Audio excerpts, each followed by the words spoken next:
Hello and welcome to DaVince Resolve. Today I'm going to show you how to make your screen vertical. So you can type it in the reversed 1920 by 1080 to 1080 by 1920, or you can make your life even more easier and you just press this button and click portrait and you have your screen here.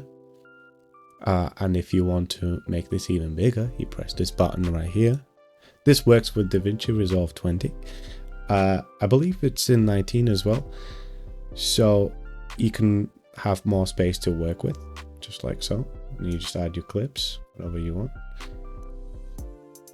and then you resize them to how you want them as well. So for example, make this a lot more bigger, maybe like so.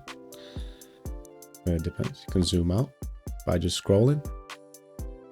You have a video here, and you can have another video, this one on top of it, say, and then we'll put one at the bottom, just like so. There you press play.